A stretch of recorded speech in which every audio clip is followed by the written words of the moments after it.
नमस्कार दोस्तों, आज हम बात करेंगे जैन धर्म के बारे में। क्या आप जानते हैं कि जैन धर्म सिर्फ एक धर्म नहीं बल्कि एक सामाजिक क्रांति थी। एक ऐसा समय जब समाज में भेदभाव, हिंसा और कर्मकांड का बोलबाला था। तब जन्म हुआ एक ऐसे विचार का जो सबको बराबरी और करुणा का संदेश देता था। चलिए जानते हैं जैन धर्म की शुरुआत के पीछे के असली कारण। प्राचीन भारत में समाज कठोर जाति व्यवस्था से जकड़ा हुआ था। जन्म के आधार पर इंसानों की कीमत तय की जाती थी। कोई ब्राह्मण तो कोई शूद्र। शिक्षा और धर्म का अधिकार सिर्फ ऊंची जातियों तक सीमित था। जैन धर्म ने इस सोच को नकारा। उसने कहा, हर आत्मा समान है और मोक्ष का रास्ता सभी के लिए खुला है। उस समय धर्म के नाम पर जानवरों की बलि दी जाती थी। बड़े बड़े यज्ञ होते थे जिनमें बहुत सा धन और संसाधन खर्च होता था। लेकिन महावीर स्वामी ने कहा, अहिंसा सबसे बड़ा धर्म है। किसी जीव को मारकर ईश्वर को प्रसन्न नहीं किया जा सकता। धार्मिक क्रियाएं इतनी जटिल और खर्चीली थी कि आम लोग उनसे जुड़ ही नहीं पाते थे। जैन धर्म ने पूजा पाठ की जटिलताओं को दरकिनार कर आत्म संयम, ध्यान और तपस्या को प्रधानता दी। यह एक सीधा और सरल रास्ता था, खुद को समझने का और आत्मा को शुद्ध करने का। लोग धर्म में सिर्फ रिवाज निभा रहे थे, पर आत्मा की तलाश खो चुकी थी। महावीर स्वामी ने कहा, भगवान तुम्हारे अंदर है, बाहर नहीं। ये संदेश लोगों के दिल को छू गया। उन्होंने आत्मचिंतन और आत्मविकास को अपनाना शुरू किया। समाज में हिंसा, युद्ध और लालच ने मनुष्यता को पीछे छोड़ दिया था। ऐसे समय में जैन धर्म ने करुणा, अपरिग्रह और संयम का मार्ग दिखाया। यह न सिर्फ एक धार्मिक संदेश था, बल्कि सामाजिक सुधार का मूवमेंट बन गया। जैन धर्म की जड़ें महावीर स्वामी से भी पहले बहुत पुरानी परंपरा में मिलती हैं।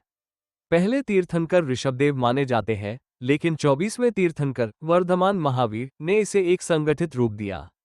इसलिए जैन धर्म को महावीर स्वामी के समय से ऐतिहासिक रूप से पहचाना जाने लगा।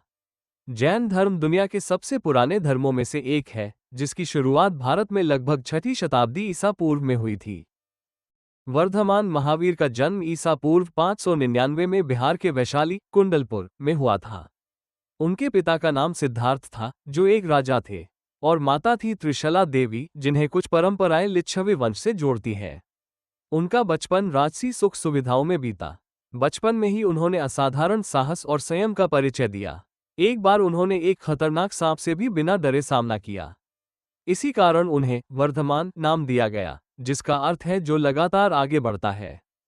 राजकुमार वर्धमान ने वेद, गणित, युद्धकला और दर्शन की गहन शिक्षा प्राप्त की थी। लेकिन उनकी रुचि बाहरी ज्ञान से ज्यादा आत्मा की खोज में थी। 16 वर्ष की आयु में उनका विवाह यशोदा नामक राजकुमारी से हुआ। पर इन बंधनों ने उन्हें कभी नहीं रोका, बल्कि आत्मिक यात्रा के लिए प्रेरित किया। 30 वर्ष की उम्र में उन्होंने सब कुछ त्याग दिया, राजपाट, परिवार और ऐश्वर्य।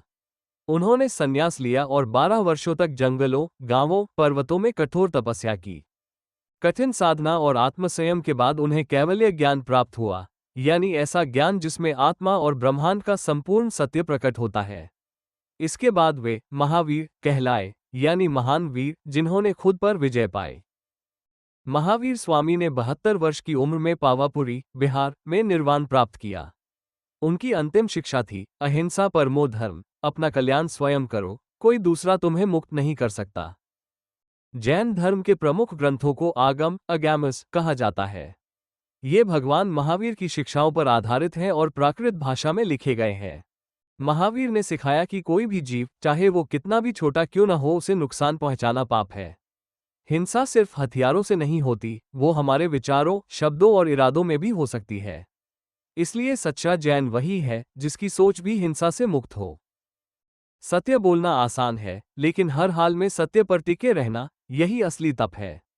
महावीर ने कहा, अगर तुम झूठ बोलते हो तो खुद की आत्मा को धोखा देते हो। सत्य सिर्फ शब्दों का खेल नहीं, बल्कि आत्मा की पारदर्शिता है। महावीर का तीसरा व्रत था अस्तेय, यानी चोरी न करना। लेकिन ये सिर्फ किसी की चीज चुराने तक सीमित नहीं है। किसी की मेहनत, समय या अधिकार छीनना भी अस्तेय का उल्लंघन है। ब्रह्मचर्य का अर्थ सिर्फ शारीरिक संयम नहीं है, बल्कि अपनी इच्छाओं, भावनाओं और मन को भी नियंत्रण में रखना है। महावीर ने कहा, जो खुद के मन पर विजय पाले, वही सच्चा विजेता है। महावीर ने हमें सिखाया कि जितना हम चीजों से चिपकते हैं, उतना ही दुख बढ़ता है।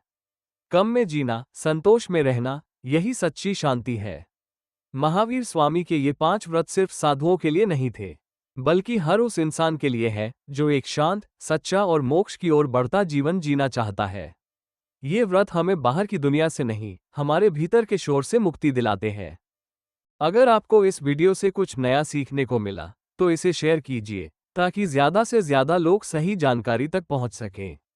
मिलते हैं अगले वीडियो में एक नए विषय के साथ।